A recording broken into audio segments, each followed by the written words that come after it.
శ్రీమాత్రే నమ. జై గురు దత్తాత్రేయ నమ. కుజగ్రహం మానవుల యొక్క జీవితాల్ని తారుమారు చేస్తూ, వివాహాల్ని విచ్ఛిన్నం చేస్తూ, అటు అబ్బాయిల్ని అటు అమ్మాయిల్ని, ఇప్పుడున్నటువంటి పరిస్థితుల్లో మగవాళ్ళకి ఎదురవుతున్నటువంటి ఆలస్య వివాహాలు, స్త్రీల యొక్క ఆధిపత్యం పెరగడం, ఇవన్నీ కూడా కుజగ్రహ ప్రభావం వల్ల జరుగుతూ ఉంటాయి. సో ఏదైనా ఒక వ్యక్తి జీవితంలో వాడు స్వతంత్రంగా జీవితంలో ఎదగాలన్నా, నిలదొక్కుకోవాలన్నా, ధైర్యంగా ఒక ఉద్యోగం చేయాలన్నా, వ్యాపారం చేయాలన్నా, అసలు ధైర్యంగా బయట ప్రపంచంలో బతకాలన్నా కూడా కుజగ్రహ అనుగ్రహం తప్పనిసరి. అటు ధైర్యానికి కారకుడు, కాన్ఫిడెన్స్కి కారకుడు, విజయానికి కారకుడు అవుతూ ఉంటాడు. అలాగే వ్యక్తి యొక్క సంపాదనకి కూడా కుజుడే కారణమవుతుంటాడు. ఇప్పుడు ముఖ్యంగా ఆర్థిక విషయాల్లో ప్రముఖంగా ఉన్నటువంటి రియల్ ఎస్టేట్ రంగాన్ని పరిపాలిస్తుంది కూడా కుజగ్రహమే. ఎవరి జాతకంలో అయితే కుజగ్రహ అనుగ్రహం ఉంటుందో, కుజుడు బలంగా ఉంటాడో, వారు ఈ భూమి సంబంధించిన వ్యాపారాలలో చాలా కోట్లాది రూపాయలు సంపాదించడం జరుగుతూ ఉంటుంది. ఒకానొక రోజు సాధారణ స్థితిలో ఏమీ లేని ఒక వ్యక్తిగా, ఒక సాధారణ కూలీగా ప్రవేశించి లైఫ్లో కొలది కాలంలోనే విపరీతమైనటువంటి ఆస్తుల్ని, ధనాన్ని కూడబట్టగలిగారంటే కేవలం కుజగ్రహ అనుగ్రహం. కుజగ్రహ అనుగ్రహం ఉంటేనే పూర్వీకుల ఆస్తి మనకు వస్తుంది, ఆస్తికి తగిన ఆదాయం వస్తుంది. అలాగే ఎవరి నుంచి విరోధాలు లేకుండా స్వతంత్రంగా ఎదగడం జరుగుతూ ఉంటుంది. అటు వివాహాల విషయంలో కూడా ముఖ్యంగా స్త్రీలకి ఈ కుజుని యొక్క ప్రభావం వల్ల మరి తొందరగా వివాహం జరగాలన్నా, వివాహం తర్వాత కాపురం సరిగ్గా ఉండాలన్నా, అలాగే భార్యాభర్తలు జీవితాంతం కలిసి ఉండాలన్నా, లేదా వారికి మంచి సత్సంతానం కలగాలన్నా కుజుడే కారణమవుతుంటాడు.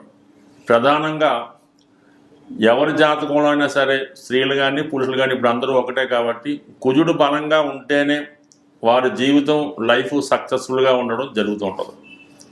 అటువంటి కుజుడు ప్రస్తుతం ఈ జనవరి 15వ తారీఖున మకర రాశిలోకి ప్రవేశించడం జరుగుతుంది.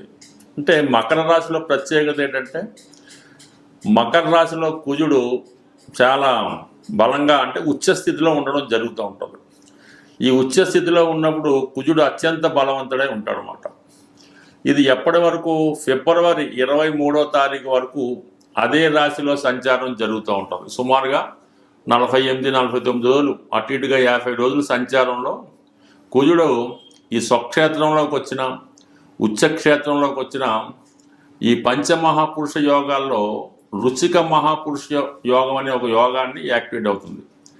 ఈ రుచిక మహాపురుష యోగం ఎవరి యొక్క జన్మజాతకంలో ఉంటుందో వారు ఏ స్థాయిలో పుట్టినా, ఎక్కడ పుట్టినా కానీ వారి యొక్క లైఫ్ అద్భుతంగా విజయం వైపు వెళ్తుంది. అటు రాజకీయాల్లో రాణించాలన్నా, పోలీస్ డిపార్ట్మెంట్లో రావాలన్నా, యూనిఫారం వేసుకున్నటువంటి ఏ ఉద్యోగం చేయాలన్నా, చివరికి ఒక క్రమశిక్షణతో మెలగాలన్నా కుజుడు యొక్క బలం జాతకంలో తప్పనిసరిగా ఉండవలసింది. అటువంటి కుజుడు ఉచ్చస్థానంలోకి రావడం వల్ల ఎవరైనా సరే ఈ జనవరి 15 నుంచి ఫిబ్రవరి 23వ తారీఖు మధ్యలో ఎవరైనా ఇప్పుడు ఈ సంవత్సరం 2026 సంవత్సరంలో ఈ సమయంలో జన్మించినట్టుంటే వారి జాతకంలో కుజుడు చాలా బలంగా ఉంటాడు. ఈ సమయంలో జన్మించినటువంటి సంతానం వల్ల వాళ్ళ తల్లిదండ్రులు కూడా అభివృద్ధిలోకి రావడం జరుగుతూ ఉంటుంది. ఈ పిల్లవాడు కూడా చాలా మంచి నాయకత్వ లక్షణాలతో తొందరగానే సంపాదించి తల్లిదండ్రుల యొక్క యోగక్షేమాలు చూసుకోవడానికి కూడా ఎక్కువ బలమైన అవకాశం ఉంటుంది. అయితే అందరూ అనుకున్నట్టు ఈ కుజదోషం వల్ల స్త్రీల జాతకంలో ఇబ్బందులు వస్తాయని, పురుషుల జాతకంలో ఇబ్బందులు వస్తాయని అనుకుంటారు. అది కొంతవరకు వాస్తవే, కానీ అది వ్యక్తి యొక్క ప్రవర్తన ద్వారా, అతని క్రమశిక్షణ ద్వారా, అతని నడవడిక ద్వారా కుజుడిని వాళ్ళకి అనుకూలంగా మార్చుకునే అవకాశం ఉంది. ఏ గ్రహాన్నైనా కూడా పరిహారం ద్వారానో వ్యక్తిగతంగానో మార్చుకోవచ్చు. కుజుడు మరీ సులభంగా ప్రసన్నుడు అవ్వడం జరుగుతూ ఉంటుంది. మీరు చేయవలసిందల్లా కుజుడికి అనుకూలంగా శారీరక శ్రమ, వ్యాయామం, అలాగే క్రమశిక్షణ, దుర్వ్యసనాలకి దూరంగా ఉండడం వల్ల కుజుడు ఏ స్థానంలో ఉన్నా మీకు పాజిటివ్గా మారి కుజుని యొక్క ఫలితాలు ఇవ్వడానికి సిద్ధంగా ఉండడం జరుగుతుంది. నవగ్రహాలలో అతి శీఘ్రంగా మీకు ఫలితాన్ని ఇచ్చే గ్రహం కుజగ్రహం. అటువంటి కుజగ్రహం అనుగ్రహం కోసం మరి ఏ రాశుల వారికి ఏ విధంగా ఉంటుందన్నది ఈ వీడియోలో క్షుణ్ణంగా వివరంగా తెలుసుకుందాం. అలాగే కుజుని యొక్క పరిహారాలు కూడా ఈ వీడియో చివరిలో తెలుసుకొని అందరూ విజయం సాధిస్తారని ఆశిస్తూ స్వస్తి. కర్కాటక రాశి వారికి కుజుడు యోగకారకుడు. అందువలన ఎవరి జన్మజాతకంలో అయినా సరే కర్కాటక రాశి అందు కానీ కర్కాటక లగ్నం అందు కానీ జన్మించి ఉంటే వారి జాతకంలో కుజుడు ఎంత బలంగా ఉంటే వారి జీవితంలో అంత అభివృద్ధి చెందడం జరుగుతూ ఉంటుంది. కుజుడు బలహీనం అయ్యాడు, ఆటోమేటిక్గా వృత్తిపరంగా అభివృద్ధి చెందలేరు, వ్యక్తిగతంగా నిలదొక్కోలేరు, ప్రతి విషయానికి భయపడుతుంటారు. ఈవెన్ వివాహం కూడా చాలా ఇబ్బందులతో కూడుకొని ఉండడం జరుగుతూ ఉంటుంది. అందుకని కర్కాటక రాశి వారికి కుజుని యొక్క బలం తప్పనిసరిగా ఉండాలి. అందుకనే సాధారణంగా ఈ కర్కాటక రాశి కర్కాటక లగ్నం వారికి పగడం అన్నది ధరించడం జరుగుతూ ఉంటుంది. ఇప్పుడు ఈ రాశి వారికి కుజుడు సప్తమ స్థానంలో ఉచ్చస్థానంలోకి రావడం వల్ల వీళ్ళకు కూడా ఈ రుచిక మహాపురుష యోగం అనే పంచమహాపురుష యోగం సప్తమ స్థానంలో ఏర్పడడం జరిగింది. దానివల్ల మీ యొక్క జీవిత భాగస్వామి యొక్క అభివృద్ధి రావడం జరుగుతుంటుంది. అంటే భార్య గారికి కానీ భర్త గారికి కానీ మంచి హోదా పెరగడం వల్ల వాళ్ళు కంపల్సరీగా అభివృద్ధి చెందడం జరుగుతూ ఉంటుంది. అలాగే కుజుడు సప్తమం నుంచి దశమాన్ని కూడా వీక్షిస్తూ ఉంటాడు అనమాట. అంటే మేషరాశిని వీక్షించడం వల్ల ఉద్యోగపరంగా మీరు చేస్తున్నటువంటి ప్రయత్నాలు కంపల్సరిగా ఏదో ఒక ఉద్యోగం మీకు రావడం జరుగుతుంది. అది మీ యొక్క స్వయం కృషితోనే, ఇతరుల సహకారం లేకుండా మీకు మీరు సంపాదించుకునే ఉద్యోగమే రావడం జరుగుతూ ఉంటుంది. ఎక్కువగా ఈ కర్కాటక రాశి వారు సొంత ప్రాంతంలో కన్నా ఎక్కువ విదేశాల్లోనూ దూర ప్రాంతాల్లో ఉండడం జరుగుతూ ఉంటుంది. అందువల్ల ఎవరైనా విదేశంలో ఉన్న కర్కాటక రాశి వారు కానీ కర్కాటక లగ్నం వారు కానీ ఏమాత్రం ఆందోళన చెందకుండా, భయపడకుండా చాలా ధైర్యంగా ఉంటూ ఈ జనవరి 15వ తారీఖు తర్వాత మీ ప్రయత్నాలు గట్టిగా చేయడం వల్ల 100% ఈ ఫిబ్రవరి 23వ తారీఖు లోపల 100కి 100 మీకు ఒక ఉద్యోగం అన్నది లభించడం జరుగుతూ ఉంటుంది. సాధారణంగా కర్కాటక రాశి వారు చాలా శాంతి కాముకులు. ఎటువంటి భయాందోళనకు కానీ ఎటువంటి గొడవలకు కానీ ఇబ్బందులకు కానీ దూరంగా ఉండడం జరుగుతూ ఉంటుంది. అందుకనే ఈ కర్కాటక రాశిలో కుజుడు నీచ పొందుతూ ఉంటాడు. సో వీళ్ళు అందుకనే అంత కామ్గా ఉంటారు. ఇప్పుడు ఆ కుజుడు బలవంతుడు అవడం వల్ల వీళ్ళలో ఉన్నటువంటి ధైర్య సాహసాలు పెరిగి ఆటోమేటిక్గా ఒక ఇంటర్వ్యూ కన్నా లేదంటే ఒక ఫిజికల్ టెస్ట్ కన్నా చాలా ధైర్యంగా ముందుకు వెళ్ళడం వల్ల కంపల్సరీ అభివృద్ధి రాశి వారికి ఈ సమయంలో రావడం జరుగుతూ ఉంటుంది. అలాగే విద్యార్థులు ఎవరైనా సరే మీకు ఈ మెడికల్ ఎంట్రన్స్లో ప్రవేశానికి ప్రయత్నం చేస్తుంటే ఈ సమయంలో మీరు గట్టిగా ప్రయత్నం చేయడం వల్ల, అంటే ఇంకా పరీక్షలు ముందున్నప్పుడు కూడా ఈ సమయంలో మీకు దాని మీద మంచి కాన్ఫిడెన్స్తో మంచి సబ్జెక్టు బలం చేకూరుతుంది. కాబట్టి వాళ్ళు గట్టిగా కృషి చేయడం వల్ల అనుకున్నటువంటి కాలేజీలో, అంటే నాట్ ఓన్లీ మెడికల్, ఎందులో అయినా సరే ఖచ్చితమైనటువంటి బలం పొందుతూ ఉంటారు. ఎందుకంటే వీళ్ళకి గురువు కూడా చాలా బలంగా ఉన్నాడు. అందువలన మీరు గట్టి ప్రయత్నంతో అనుకున్న విజయాన్ని సాధించడం జరుగుతూ ఉంటుంది. అంటే వివాహ సంబంధించిన విషయాల్లో కుజుడు సప్తమంలోకి వచ్చినప్పుడు వివాహ ప్రయత్నాలు చాలా వరకు విజయవంతం అవుతూ ఉంటాయి. అయితే వివాహ సమయంలో చిన్న చిన్న గొడవలు, అభిప్రాయ భేదాలు వచ్చినప్పటికీ కూడా కంపల్సరీగా కుజుడు బలం ఉంటేనే ఎవరికైనా వివాహం జరుగుతుంది. సరే, సప్తమ స్థానంలో కుజుడు కుజదోషం అని చెప్తూ ఉంటారు. అయితే కర్కాటక రాశిలో జన్మించిన, కర్కాటక లగ్నంలో జన్మించిన వారికి కుజదోషం వర్తించదు అని శాస్త్ర ప్రమాణాలు చెప్తున్నాయి. కాబట్టి దీనికోసం మీరు పెద్దగా ఏమీ భయపడలేదు. కుజుని యొక్క పరిహారం మీరు జాగ్రత్తగా చేసుకుంటే కంపల్సరీగా మీ జీవితంలో కుజుడి యొక్క అనుకూలతతో సక్సెస్ అనేది జరుగుతుంది. స్వస్తి. కుజగ్రహ అనుగ్రహం పొందాలంటే, చాలా సులువుగా తొందరగా పొందాలంటే ఆంజనేయ స్వామి యొక్క ఆరాధన. ప్రతి మంగళవారం ఆంజనేయ స్వామి వారిని దర్శించుకొని ఒక 5 ప్రదక్షిణలతో స్వామిని పూజించడం వల్ల, ప్రతిరోజు హనుమాన్ చాలీసా పారాయణ వల్ల మీకు రొటీన్గా ఉన్నటువంటి సమస్యలకి పరిష్కారం దొరుకుతూ ఉంటుంది.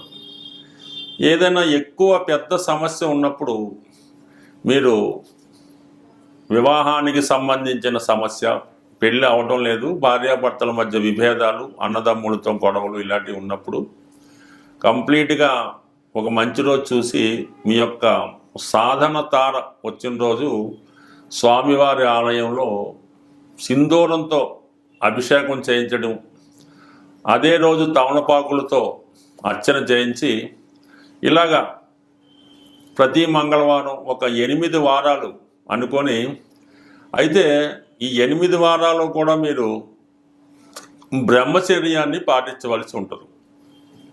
బ్రహ్మచర్యం అంటే స్వామికి ఇష్టం కాబట్టి బ్రహ్మచర్యాన్ని పాటించాలి. ఎవరో ఒకరికి మీరు కొద్దిగా హెల్ప్ చేస్తున్నట్టు ఉండాలన్నమాట. వారి యొక్క సేవకుడుగా ఉండవలసి ఉంటుంది. తండ్రి గారికో, తల్లి గారికో, అన్నదమ్ములకో కొద్ది సేవకుడుగా వారికి కావాల్సిన పనులు చేసి పెడతా ఉంటే ఆటోమేటిక్గా మీకు స్వామి అనుగ్రహంతో కొన్ని జటిలమైనటువంటి కుటుంబ సమస్యలకి పరిష్కారం అనేది దొరుకుతూ ఉంటుంది. అయితే సంతాన దోషం ఉన్న వాళ్ళకి ఏంటంటే సుబ్రహ్మణ్య స్వామి వల్ల, అది కూడా కుజుడి యొక్క అంశ కాబట్టి, అంటే సుబ్రహ్మణ్య స్వామి అంశగా కుజుడు. ఈ సుబ్రహ్మణ్య స్వామిని మంగళవారం రోజు మరి పిల్లల యొక్క సమస్యలు, పిల్లలకి అడగడం లేదు, పిల్లలకి అనారోగ్య సమస్యలు, ప్రెగ్నెన్సీ పోవటం జరుగుతుంది, గర్భం నిలబడలేదు, ఇటువంటి సమస్యలకి మంగళవారం రోజు సుబ్రహ్మణ్య స్వామి వారికి అభిషేకం చేయవలసి ఉంటుంది. అంటే మామూలుగా తేనె, ఆవు పాలు, బెల్లం పానకం, అలాగే నైవేద్యంగా చలిమిడి పెట్టడం, ఇవి మీ యొక్క సాంప్రదాయాన్ని బట్టి.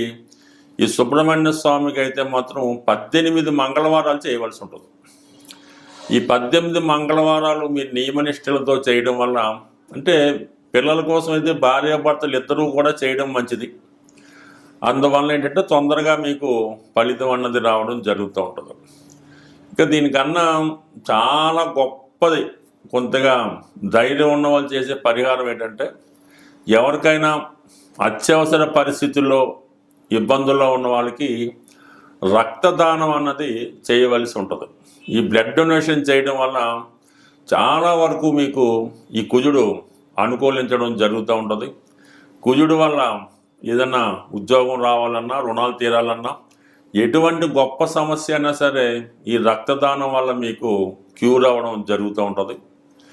అలాగే బాగా ఈ కుజదోషం వల్ల వివాహాలు అవ్వటం లేదు, కుజదోషం ఇబ్బంది పెడుతుంది అనుకున్న వాళ్ళు ఈ కుజుడికి కొద్దిగా మీరు మనసులోనే జపం చేసుకొని, అది వీలుని బట్టి గురు ఉపదేశంతో జపం చేసుకొని, ఏదైనా ఒక వివాహం కాని బ్రాహ్మణుడికి, అంటే అప్పుడే ఒడుగై ఉంటుంది, ఓ 18 సంవత్సరాలు అటు ఇటు 21 సంవత్సరాలు ఒడుగైన వెంబటనే, పెళ్ళికి ముందు ఒడుగైన తర్వాత అటువంటి పిల్లవాడినో బాలుడినో తీసుకొని అతనికి ఈ కందులు దానం చేయవలసి ఉంటుంది. అంటే అలాగా విధి విధానంగా అతన్ని ఒక దైవంగా భావించి ఈ కాళ్ళు గడిగి పూజ చేపిసి, ఈ ఓన్లీ కందులు అంటే కందులు మాత్రమే కాకుండా కందులతో పాటుగా చక్కగా కాషాయ రంగులో ఉన్నటువంటి పంచెల సాపు, బట్టలు, అలాగే దక్షిణ తాంబూలం, వీటన్నిటితో కొద్దిగా ఘనంగా దానం చేసి సత్కరించడం వల్ల కూడా కుజుని యొక్క దోషం పరిహారం అయ్యే అవకాశం ఉంటుంది. అనేక ప్రాంతాల్లో అనేక రకాలుగా ప్రభావం ఉంటుంది. కానీ బాగా ఫిజికల్గా కష్టపడిన, వ్యాయామం చేసినా కూడా కుజుడు మీకు అనుకూలంగా మారడం జరుగుతూ ఉంటుంది. ఏదేమైనా సింపుల్ రెమెడీ ఏంటంటే, కుజుడు మీకు అనుకూలంగా ఉండాలంటే మీ తోడ పుట్టినటువంటి అన్నదమ్ములు, అక్కజల్లులతో సఖ్యతగా ఉండాలి. అంటే వాళ్ళతో ఎటువంటి గొడవలు పెట్టుకోకుండా, ఏదన్నా కట్టసిగా పండగలకి, పుణ్యాలకి ఏదన్నా ఏదో గిఫ్ట్లు ఇచ్చుకొని అన్నదమ్ములతో సఖ్యతగా ఉంటే వాడు సరిపోతుంది.